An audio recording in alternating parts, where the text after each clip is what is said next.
Bueno, déjeme decirle que una de las preguntas que más intriga a la humanidad a lo largo de la historia, no sé si sea la única, yo creo que hay muchas preguntas que los seres humanos nos hacemos, pero yo creo que la que más nos intriga y a la vez más temor nos causa es ¿qué hay después de la muerte?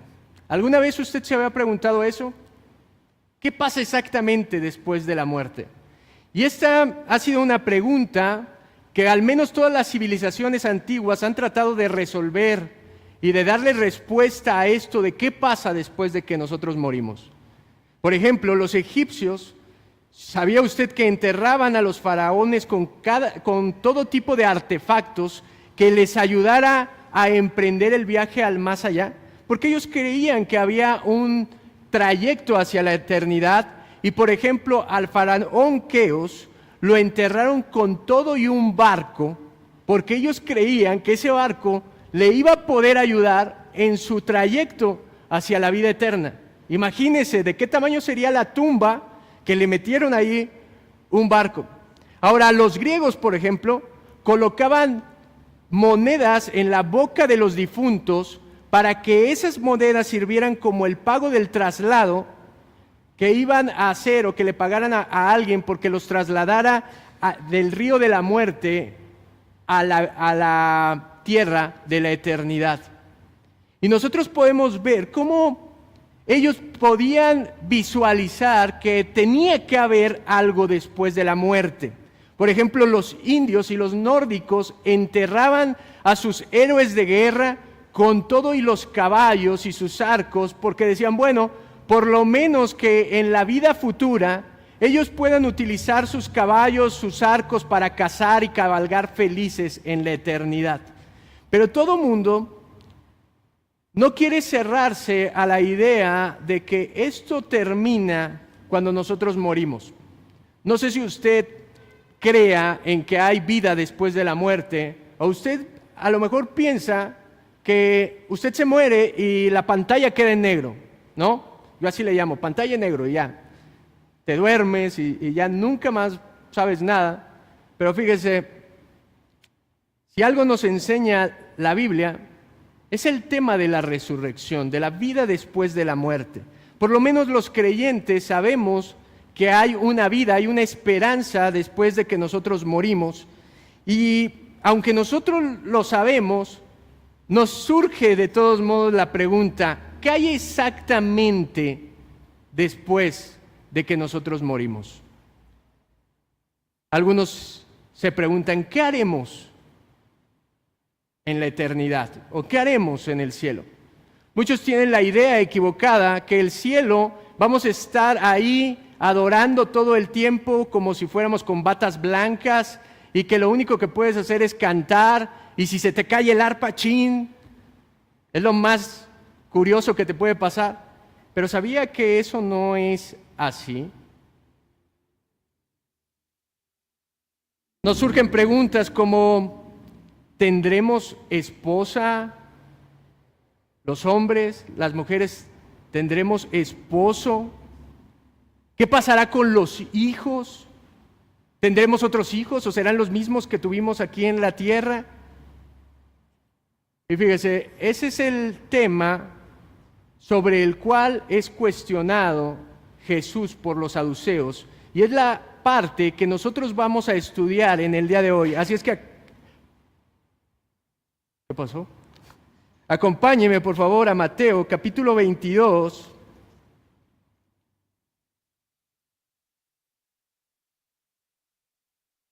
Mateo capítulo 22, versículo 23.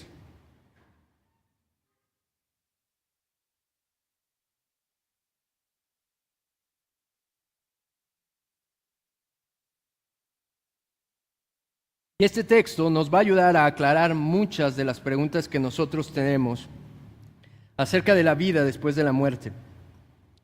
Dice el versículo 23 de Mateo capítulo 22. Aquel día vinieron a él los saduceos, que dicen que no hay resurrección, y le preguntaron, diciendo, Maestro, Moisés dijo, si alguno muriere sin hijos, su hermano se casará con su mujer y levantará descendencia a su hermano. Hubo pues entre nosotros 7 hermanos. El primero se casó y murió, y no teniendo descendencia dejó a su mujer y a su hermano. De la misma manera también el segundo y el tercero hasta el séptimo. Y después de todos murió también la mujer. En la resurrección, pues, ¿de cuál de los 7 será ella mujer, ya que todos la tuvieron? Entonces respondió Jesús, les dijo: erráis ignorando la Escritura y el poder de Dios, porque en la resurrección ni se casarán ni se darán en casamiento, sino serán como los ángeles en el cielo. Pero respecto a la resurrección de los muertos, ¿no habéis leído lo que os fue dicho por Dios cuando dijo: yo soy el Dios de Abraham, el Dios de Isaac y el Dios de Jacob? Dios no es Dios de muertos, sino de vivos. Oyendo esto, la gente se admiraba de su doctrina. Increíble, fíjese, esta historia, recuerde, vamos a situarnos exactamente en el contexto donde está ocurriendo. Esta es la semana de Pascua, donde Jesús ha ido a Jerusalén a celebrarla como todo judío.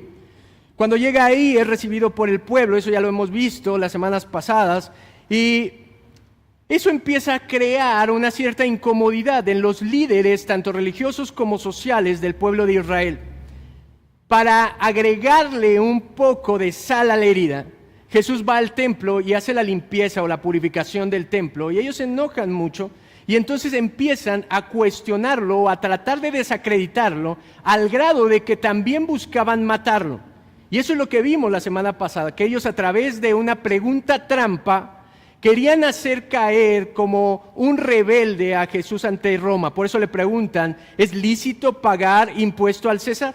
Ahora, no sé, ellos de verdad no tenían idea con quién estaban lidiando. Este es el maestro de maestros, es el Hijo de Dios, el que todo lo sabe, el que solo puede dar verdades y respuestas que desnudan el alma. Y ante el intento de los fariseos, ese fracaso que tuvieron, ahora se presenta otro grupo para cuestionar a Jesús, probablemente entre el martes y el miércoles. Yo me inclinaría más por el miércoles. Y parece que ese día fue el día de los cuestionamientos. Entonces vienen los saduceos y vienen con una pregunta trampa. Una pregunta para hacerlo caer de la posición donde estaba. Ahora, déjeme explicarle un poco quién eran los saduceos. Los saduceos eran un grupo muy pequeño, pero de mucha influencia y poder, y mucha riqueza, sobre todo riqueza. No eran muchos como los fariseos, que eran una gran cantidad de religiosos. Recuerde que ellos ocupaban las principales posiciones de los sacerdotes, o la mayoría de los sacerdotes eran fariseos, y ellos eran legalistas. Ellos trataban de conservar las tradiciones rabínicas por encima de la Escritura. Ellos solamente empezaron a adaptar todo su sistema religioso para que ellos lo pudieran cumplir, que todo se tratara de reglas, de puedes hacer esto, no puedes hacer lo otro, y así vas a agradar a Dios. Pero este grupo de los saduceos eran un grupo conformado por diferentes ámbitos. Estaban los de la política, estaban los principales sacerdotes. De hecho, el sumo sacerdote era saduceo. Estaban los celotes también, que recuerde que eran los rebeldes políticos, los que se levantaban en armas contra Roma. Y también había uno que otro que formaban este grupo, esta secta de los saduceos. La característica principal era que tenían mucha riqueza. Eran la élite de la élite. Por eso eran tan pequeños. Es como en el día de hoy. La riqueza se concentra en un grupo muy pequeño de personas en el mundo. Bueno, pues los principales eran los saduceos en el tiempo de Jesús. Ahora, era una secta muy curiosa. Ellos principalmente de alguna manera, se habían conformado a Roma y habían consentido las cosas de Roma porque ellos tenían favor de Roma.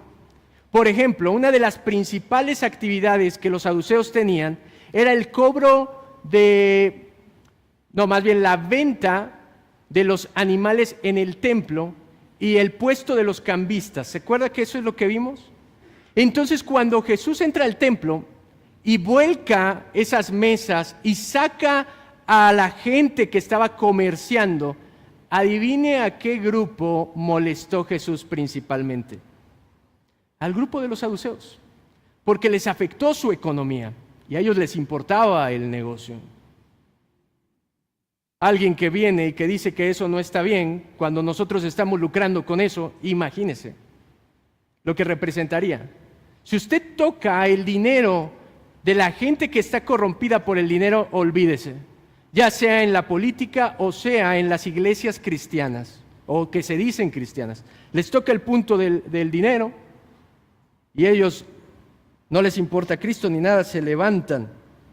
Pero mire, estos hombres no le caían bien al pueblo porque se creían superiores al resto. Como ellos recibían todos los privilegios, como ellos podían acceder y comprar cosas que los demás no, ellos se sentían y veían menos a todos los demás. Pero también uno de los detalles principales por los que la gente del pueblo no lo quería era por su teología. Ahora usted dice por la teología, pero si se supone que eran los sumos sacerdotes y eso. Fíjese las curiosidades que ellos creían. Ellos tenían como máxima el Pentateuco, que son los primeros 5 libros de la Biblia. Eso era todo lo que para ellos era la revelación máxima de Dios. Entonces, fuera del Pentateuco, los profetas, los libros de la sabiduría, para ellos no importaban tanto. Los tomaban como menos. Para ellos, toda su religión, toda su vida espiritual se basaba únicamente en la Torá, ni siquiera en las tradiciones rabínicas, que eso era algo positivo. Pero fíjese, algo que los caracterizaba también es que ellos no creían en la resurrección de los muertos. Por eso Mateo nos hace la aclaración y dice, vinieron a él los saduceos, los que no creen en la resurrección. Nos hace ese comentario porque es importante que nosotros lo entendamos para saber cuál era la intención con la que ellos habían venido a buscar a Jesús.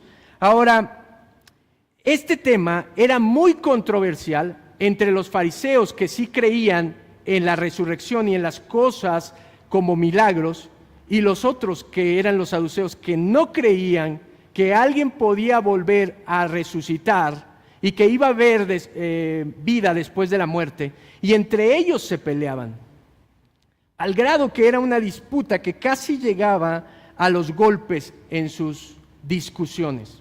Ahora, quiero que me preste atención para que podamos entender la profundidad de este texto.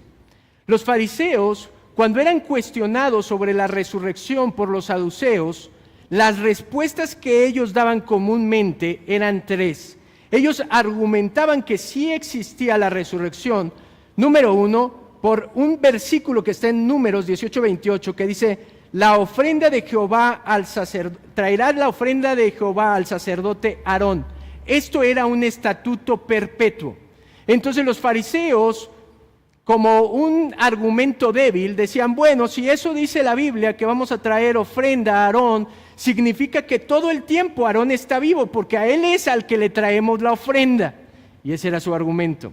Obviamente, los saduceos se reían de ellos, porque no estaba bien construido su argumento.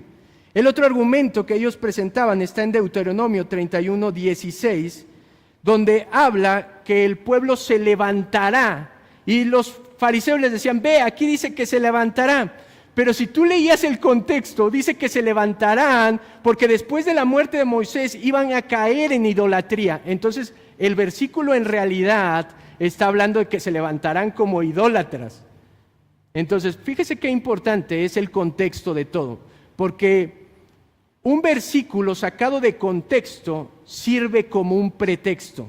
Si nosotros no vemos el panorama completo, entonces para usted va a decir cualquier cosa. Y entonces los saduceos se burlaban de los fariseos diciendo, lo que tú me presentas es algo ilógico, ve. Y el último de los argumentos está en Deuteronomio 32:39, un versículo donde dice, yo hago morir y yo hago vivir. Y ellos presentaban eso como prueba de la resurrección. Pero si usted se fija, esta frase no habla exactamente de que Dios va a resucitar a gente, sino que Él tiene la autoridad para hacer morir y para hacer vivir. Todo pasa por su control soberano. Eso es lo que estaba diciendo ese versículo. Entonces tampoco servía mucho a favor de los fariseos. Y por eso, fíjese, todo esto para llegar a este punto, por eso ellos vienen con Jesús y presentan la misma pregunta que era el debate, porque era algo muy difícil de contestar que ni los fariseos, los que se suponía que eran los que conocían, los religiosos de su tiempo, no podían contestarlo. Y entonces ellos se burlaban de todo aquel que no pudiera comprobar la resurrección a través de las Escrituras. Pero vienen a Jesús no sabiendo quién es Él. Y fíjese la actitud que toman. Versículo 24 de Mateo 22. Diciendo, Maestro, Moisés dijo, si alguno muriere sin hijos, su hermano se casará con su mujer y levantará descendencia a su hermano. ¿Cómo se presenta alguien que es falso? Con mentiras. Y generalmente la gente que es hipócrita siempre trae los halagos primero. Trae el halago primero y el cuchillo por detrás. Y eso es lo que hacen estos hipócritas fariseos diciendo maestro. No a cualquiera se le llamaba maestro. Era un título de honor, rabí, tú que enseñas. Y yo les dije la semana pasada que el principal halago que podías hacer a un maestro, para todos los que somos maestros o fuimos maestros, es que vengan y te digan, yo no puedo resolver esta duda, pero tú que sí sabes, resuélveme la duda. ¿A poco no? Uno se siente, yo sí sé y él no sabe. Y así vienen estos saduceos diciendo, maestro, a ver, te queremos presentar una duda que tenían. Pero fíjese, ¿realmente era una duda? No, por eso hace el comentario Mateo que ellos no creían en la resurrección. Lo que estaban buscando era que Jesús fracasara al responder la pregunta. Era que Jesús quedara como tonto ante las miradas del pueblo. Y decir, ¿dónde está su maestro? ¿Dónde está el que ustedes le llaman hijo de David? Es un ignorante. No es más que los fariseos. Y entonces, por eso vienen con esa actitud. Y vamos a dividir en dos partes esta enseñanza, para que usted se pueda enganchar de algo. Primero, la pregunta trampa que ellos hacen, y después la respuesta de Jesús. Entonces, quiero que veamos la pregunta. Ellos presentan un caso y le dicen, Moisés dijo. ¿Por qué dicen eso? Porque lo que creían era en lo que había escrito Moisés en el Pentateuco. Y le dicen, Moisés dijo. Y le dicen, si un hermano muere sin dejar descendencia a su mujer, entonces el hermano soltero tomará a la mujer, la tomará como esposa y le dejará herencia al nombre de su hermano. Ahora, esto se le conoce como la ley del levirato. Eso lo puede encontrar en Deuteronomio capítulo 25, la ley del levirato. Y esa ley, levirato, viene de una palabra que es levir, que significa cuñado. Era la ley del cuñado. Entonces, si tú te casabas con alguien, morías y no tenías hijos, la responsabilidad del hermano era tomar a esa mujer y procrear hijos con ella por una razón, o por dos razones. Número uno, que el nombre del hermano no se extinguiera, sino que su descendencia fuera creciendo de generación en generación. Y otra cosa, cuando Dios promete la tierra prometida, cuando llegan a ella, les dice que dividan la tierra por familias. Y esto era muy importante. Entonces, la tierra pertenecía ¿a quién? A la familia. Y se heredaba de generación en generación. Si un hombre no tenía descendencia, entonces no tendría a quién dejarle la tierra, la heredad. Por eso el hermano debía de tomar a la mujer y procrear con ella, tomarla como esposa. No crea que en unión libre, no, se tenía que casar con ella, tenía que tomar la reputación del hermano, hacerse cargo de su familia, y entonces el hijo que tuviera con ella le pertenecía a la heredad del hermano que había fallecido. ¿Hasta ahí estamos bien? Ahora, mire cómo ellos presentan un caso muy absurdo. Versículo 25, dice: hubo pues entre nosotros 7 hermanos. El primero se casó y murió, y no teniendo descendencia dejó su mujer a su hermano. De la misma manera también el segundo y el tercero hasta el séptimo, y después de que todos murieron, también la mujer. En la resurrección, esta es la pregunta trampa, pues, ¿de cuál de los 7 será ella mujer, ya que todos la tuvieron? Ellos dicen, mira, eran una familia de 7 hermanos. El primero se casa con la mujer, no tiene hijos. Entonces el segundo la tiene que tomar, ¿sí? Se muere y tampoco tiene hijos. Así hasta llegar al séptimo, y nadie de ellos tiene hijos. Y después se muere también la mujer. Ahora en el cielo, maestro, responde esto: ¿de quién va a ser mujer ella? ¿Por qué hacen esta pregunta? ¿O por qué plantean esto? Para mostrarle a la gente y a Jesús que la idea de la resurrección era absurda. Que la idea de una vida después de la muerte era totalmente una locura, era una tontería.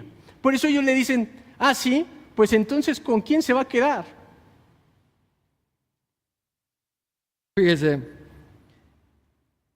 Ellos hasta lo presentan diciendo, hubo entre nosotros, como si fuera un caso real. Ahora yo le dije que era un caso absurdo porque quiero que usted se imagine la escena, que usted estaría ahí, ¿no? Y usted, los hombres, dices, ¿y a quién nos toca, no? Si somos 7, un chinchampú, un duelo de venciditas, ¿cómo le hacemos? Porque esto es algo que se tiene que definir aquí. Ahora, mire, el caso es absurdo porque yo le pregunto,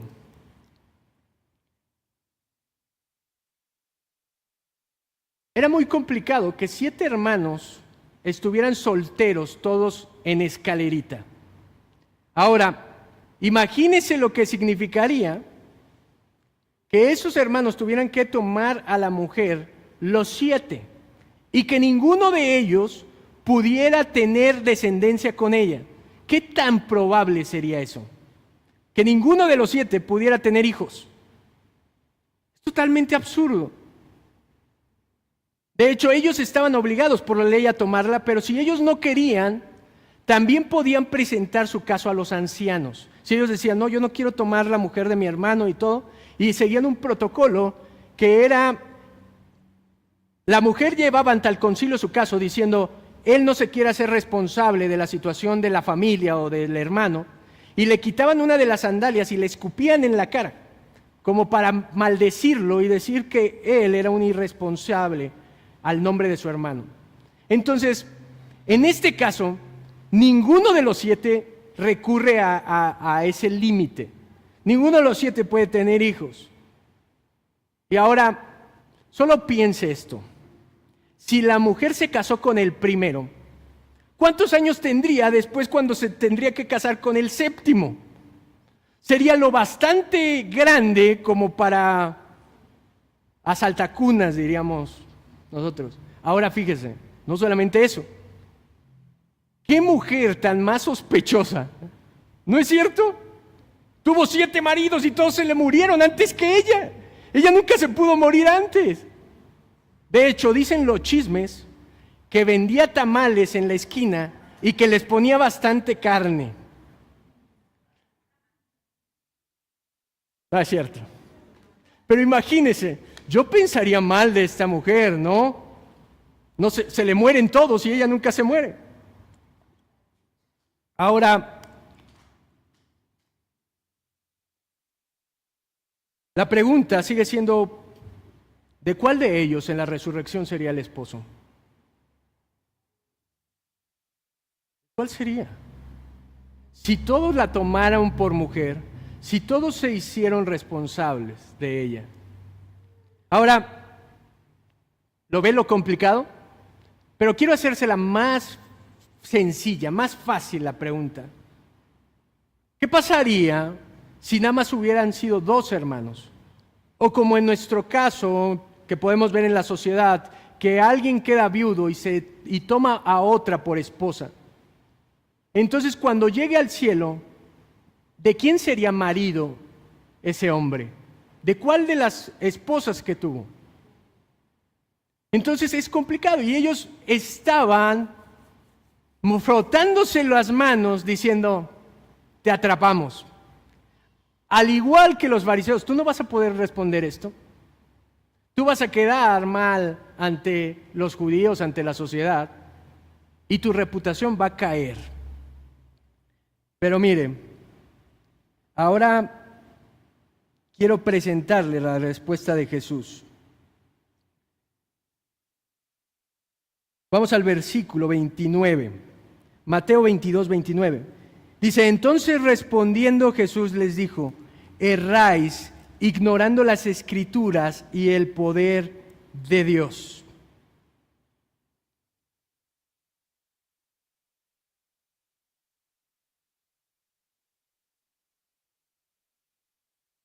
Ellos querían demostrar que Jesús no sabía nada. Y fíjese cómo la respuesta de Jesús desnuda el corazón y las intenciones del hombre.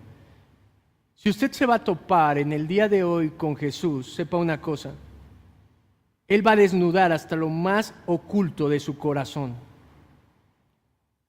Usted no puede permanecer ante Jesús indiferente, como si fuera un maestro terrenal que solo enseña cosas. Cuando usted viene a Jesús, o lo rechaza o lo acepta por lo que muestra de su corazón. Y entonces Él lo primero que contesta respondiendo a, ¿ustedes quieren hacerme ver como ignorantes? Ustedes son los ignorantes. Fíjese, dice, erráis. Y esta palabra es clave. Esta palabra en el original significa extraviarse, perder el rumbo, salirse de la verdad. Lo que les está diciendo, ustedes son ignorantes, ustedes se han desviado, han dejado la verdad. Y hay dos cosas en las que ellos se equivocaban en esta cuestión, y las dice Jesús aquí. Número 1, dice, ignoran las Escrituras, y número 2, el poder de Dios. ¿Por qué se equivocan? Porque están omitiendo las dos cosas. Están omitiendo la Escritura y están omitiendo el poder de Dios. Fíjese, algo que me queda claro hoy en día. Cuando hay alguien que se aferra a un pecado en su corazón, va a negar dos cosas. El poder de la Escritura, y va a decir, la Escritura no es la palabra de Dios. La Escritura la escribieron hombres.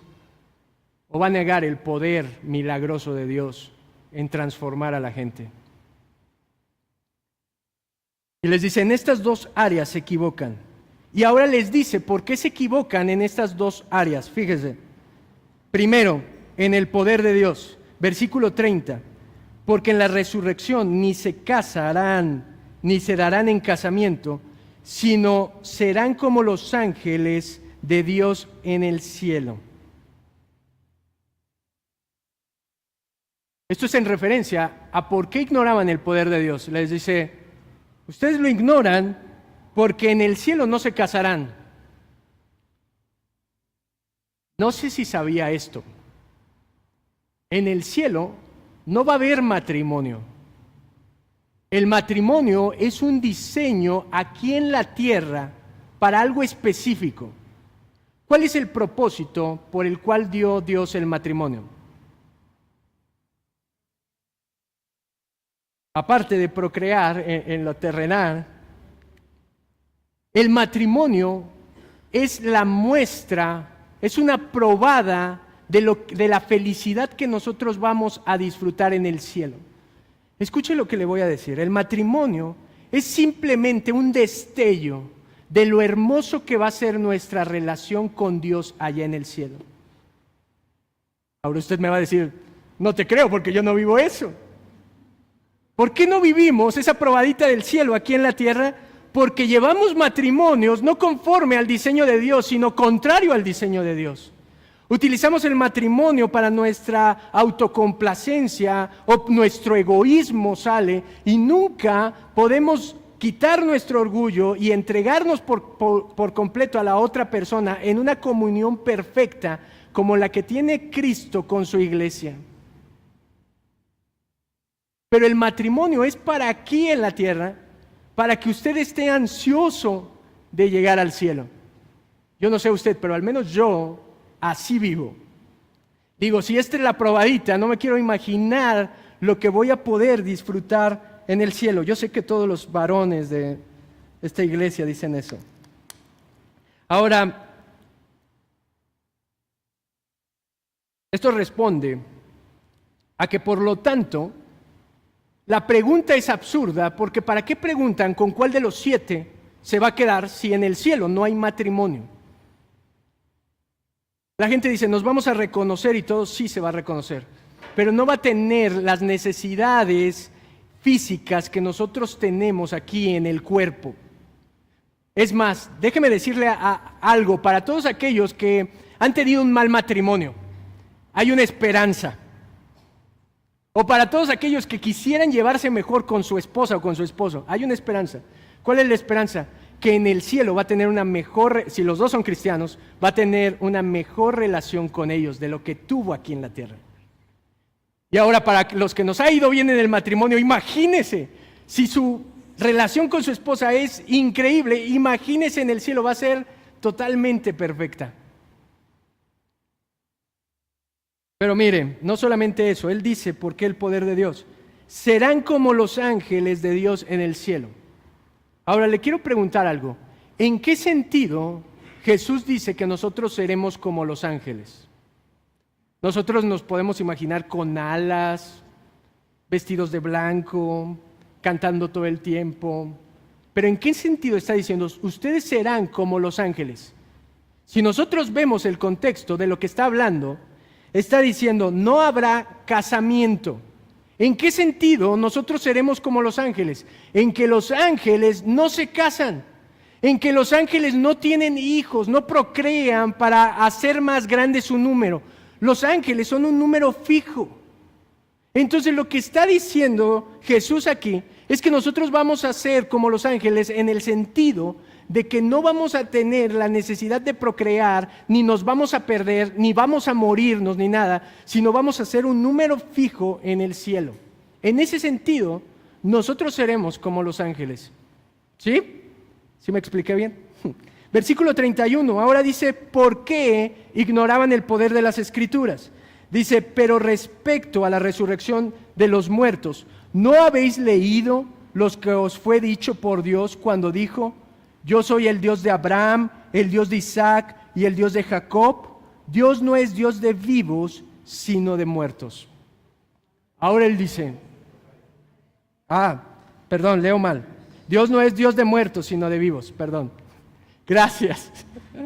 Pero fíjese, estaba pensando más rápido. Él dice una frase que se repite en el Antiguo Testamento muchas veces. Yo soy el Dios de Abraham, el Dios de Isaac y el Dios de Jacob. Constantemente lo vemos. De hecho, cada vez que él recuerda la promesa a Israel, él repite, yo soy el Dios de Abraham, Isaac y Jacob. Ahora, la verdad, si nosotros lo vemos así a simple vista, nos resulta complicado entender por qué Jesús utilizó exactamente esa frase o ese versículo.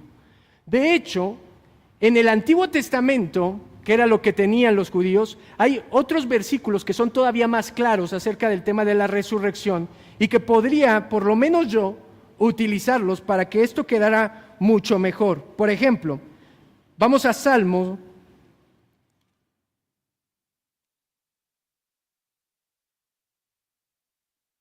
al Salmo 16,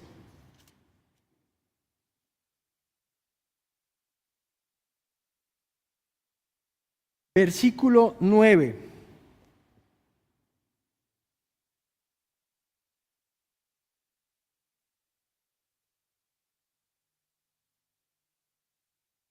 Dice, se alegró por tanto mi corazón y se gozó mi alma. Mi carne también reposará confiadamente, porque no dejarás mi alma en el Seol, ni permitirás que tu santo vea corrupción.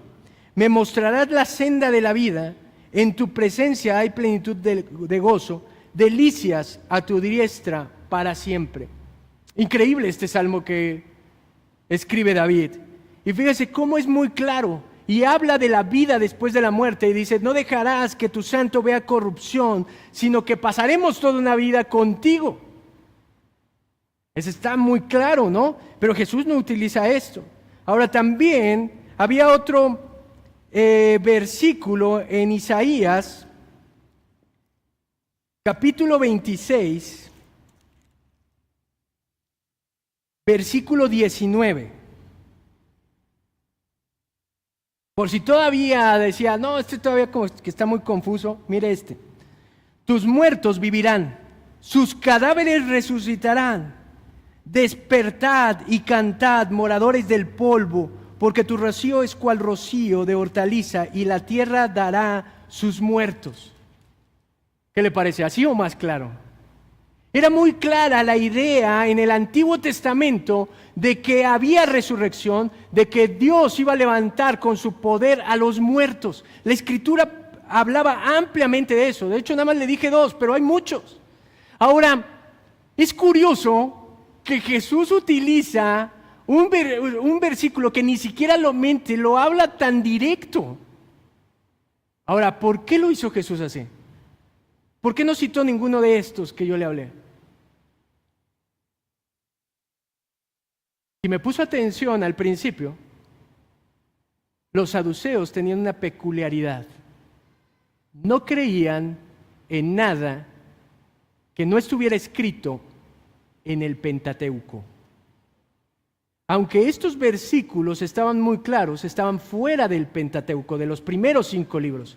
Entonces Él les dice, así, para que no tengan escapatoria, para que no tengan cómo zafarse de esta, les voy a contestar exactamente con lo que ustedes dicen que sí es verdad. Y entonces utiliza la frase tan repetida en el Pentateuco de yo soy el Dios de Abraham, de Isaac y de Jacob. ¿Lo ve? No se le escapa ningún detalle a Jesús y entonces contesta con esto. Pero ahora, ¿qué significa exactamente esta frase? Aunque el hebreo es muy diferente a nosotros y los verbos sobre todo son muy diferentes, la frase yo soy está escrita, si sabe de español, en un presente enfático. ¿A qué me refiero con esto? Se lo voy a poner más sencillo todavía. Él dice yo soy.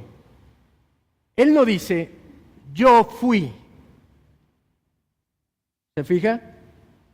O yo era el Dios de Jacob, el Dios de Abraham, el Dios de Isaac y el Dios de Jacob. Él dice, yo soy. Yo soy, tiempo presente. Él está hablando como si precisamente la promesa que hizo a estos 3 patriarcas del pueblo de Israel estuviera vigente. ¿Por qué? Porque ellos estaban vivos.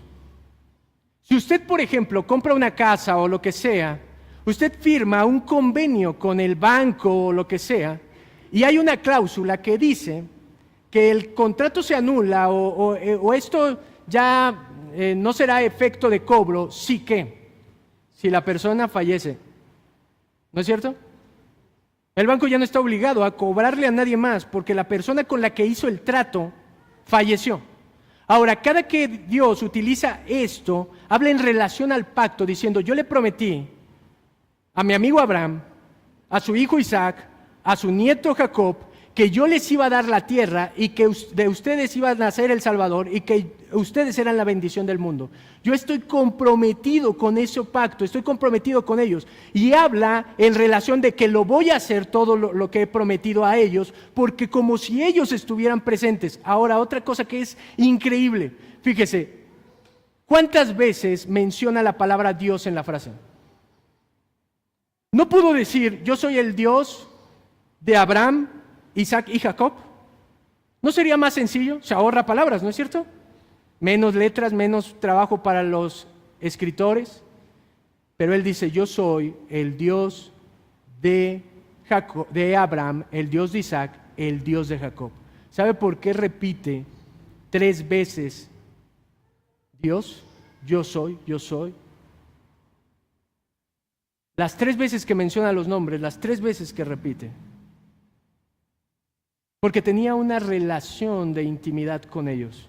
Era una relación personal.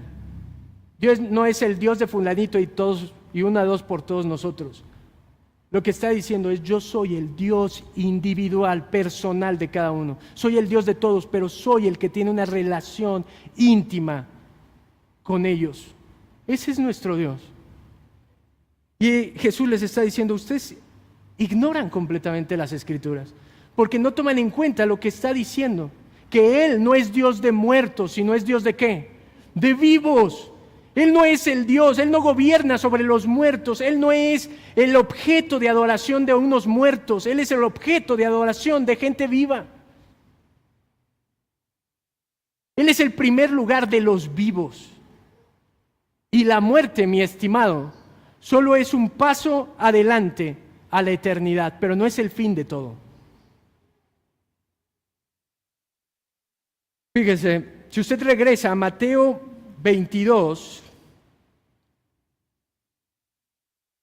quiero que vea la reacción.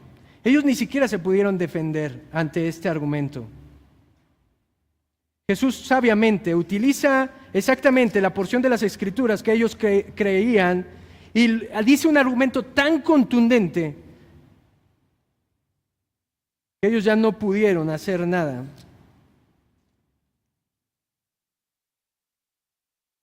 Y dice el versículo 33, oyendo esto la gente se admiraba de su doctrina. No les quedó otra que admirarse. Ahora, mi estimado, nosotros somos gente que creemos en la resurrección. Todos los cristianos creemos en la resurrección porque es la parte fundamental del Evangelio.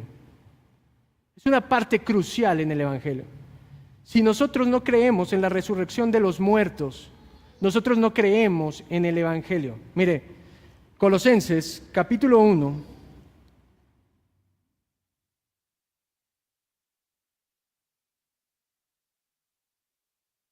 versículo 18. Voy rápido por cuestión de tiempo. Dice, y Él es la cabeza del cuerpo que es la iglesia, el que es el principio, el primogénito de entre los muertos, para que en todo tenga la preeminencia. Lo que está diciendo es que Él es el primero en todo. ¿Y saben qué fue el primero? En resucitar de los muertos. Él fue el primero en levantarse de los muertos, porque eso nos asegura de que si Él, siendo el primogénito, Dios lo levantó de los muertos, entonces ¿qué pasará a todos los hijos de Dios que creen en Él después de que mueran? Lo mismo que sucedió con Jesús. Pero déjeme decirle lo más importante para el Evangelio. ¿Y por qué nosotros debemos de defender la doctrina de la resurrección? Porque la resurrección de Jesucristo, que fue el primogénito, significa que el sacrificio ofrecido en esa cruz fue aceptado por Dios. Si Jesús no hubiera resucitado de los muertos, en realidad nuestra salvación no estaría completa, porque Dios nunca hubiera validado ese sacrificio como único y perfecto. Por eso es tan importante la resurrección de los muertos de Jesucristo. Y déjeme decirle algo más. Significa que era el sacrificio perfecto Porque la Biblia dice que la muerte no lo pudo retener. ¿Por qué la muerte no puede retener a Jesús? ¿Por qué cuando Jesús murió en esa cruz, bajó a tomar la posesión de la muerte? ¿Y por qué la muerte no lo pudo retener? Porque si usted lee desde el principio, desde el Génesis, Dios dice que el pago por el pecado ¿es qué? Es la muerte. ¿Y sabe por qué la muerte no pudo retener a Jesús? Porque no había pecado en él. Porque cuando la muerte lo toma, no hay nada de culpabilidad en él. Eso significa que ahora todos los que creen en su justicia, en su perfección, ahora esa justicia es imputada a mi favor, es puesta en mi cuenta. Y ahora la muerte no nos puede retener, mis hermanos. ¿Por qué? Porque no hay culpa en Cristo. No sé si me explico. Y mire, aunque no es precisamente el tema del cielo, quiero darle para que usted se vaya agradecido en el día de hoy con Dios. Quiero que vayamos en Apocalipsis, capítulo 21, y que usted visualice cómo va a ser su vida después de la muerte, cuando estemos en el cielo.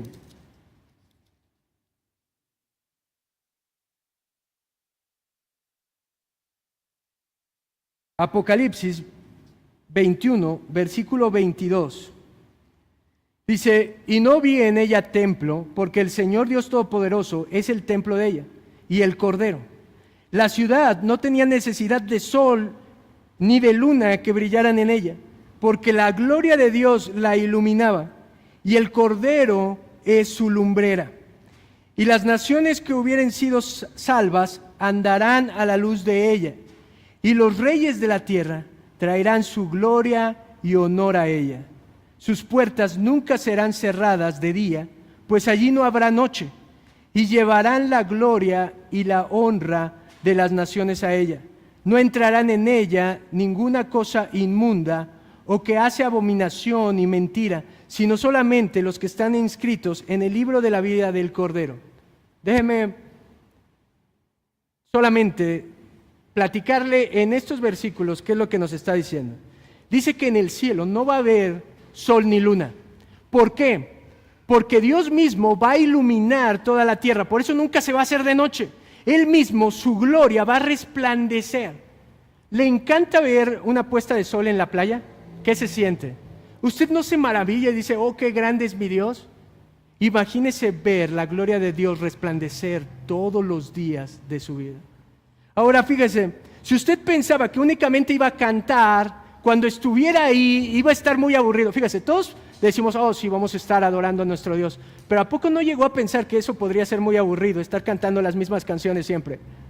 En el fondo del corazón eso decimos porque somos humanos, pero fíjese, el cielo va a ser algo increíble, espectacular. Dice que los reyes de la tierra y todos los habitantes de ella van a traer lo mejor de lo mejor para la gloria de Dios. Es decir, déjeme platicarle algo. Vamos a traer lo mejor del arte, lo mejor que usted sepa hacer. Lo va a presentar delante de Dios, pintura, música, lo que sea, lo mejor, lo que tiene para honrarse, para un rey soberano, nosotros lo vamos a traer. Por eso dice en otros versículos que nosotros vamos a recibir coronas de acuerdo a qué, a lo que nosotros hubiéramos sembrado para el reino de Dios, en trabajo, en dinero, en recursos. Todo lo que nosotros nos hubiéramos gastado para el reino de Dios, nosotros lo vamos a recibir en el cielo, no para gastar en cosas vanas, sino para que usted los traiga en adoración a Dios. Va a ser increíble, usted va a poder traer y estar ahí. Y yo sé que muchos de aquí les gusta comer y se han preguntado, ¿en el cielo vamos a comer? ¿No se ha preguntado eso? ¿Vamos a echar un pozole en el cielo? Todavía mejor, va a ser todavía mejor. Cada que nosotros celebramos la cena del Señor, decimos algo al final. Esto lo celebrarán en memoria de mí. ¿Hasta qué momento? Hasta que yo vuelva. ¿Sabe por qué? Porque todos aquellos que hemos creído en Jesús, cuando seamos resucitados, ¿sabe con quién vamos a estar comiendo y bebiendo? Con nuestro Señor Jesucristo. No va a haber más noche, corrupción, pecado, no va a haber más la lastimadura, no va a haber más muerte. Solamente vamos a poder estar disfrutando todo lo que Dios ha preparado para nosotros. Y quiero empezar a cerrar esto ya para que podamos terminar. Mi amado, lo que le quiero decir con todo esto es que no haga como los saduceos. ¿Cuál es la aplicación de esto para nosotros actualmente?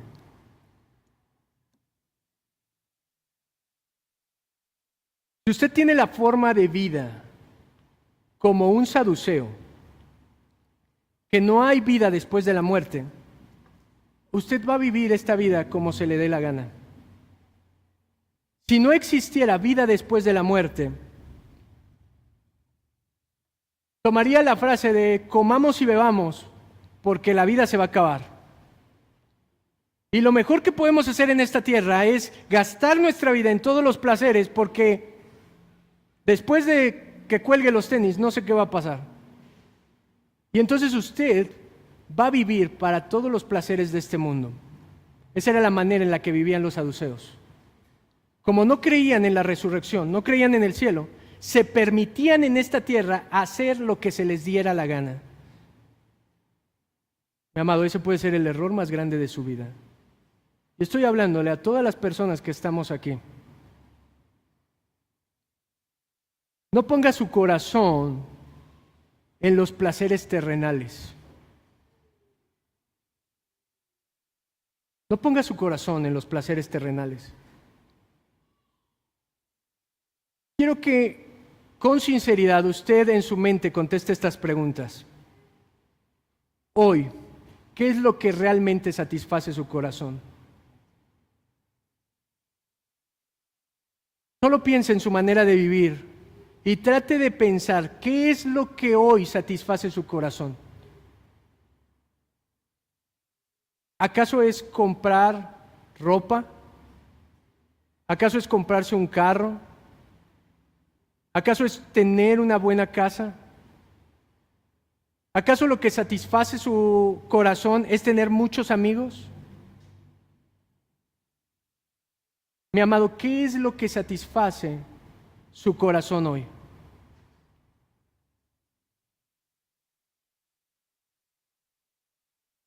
Porque los redimidos por Cristo, solo hay una cosa que satisface nuestro corazón y es esta: que un día lo veremos a Él cara a cara. La Biblia dice, hoy vemos como por medio de un espejo, de manera nublada, pero en un día lo veremos cara a cara tal cual es. El anhelo del corazón del cristiano, ¿sabe cuál es? Que un día estaremos ahí con Él y todos seremos felices, plenos para siempre. Amén. ¿Por qué no cierra sus ojos y vamos a darle gracias a Dios?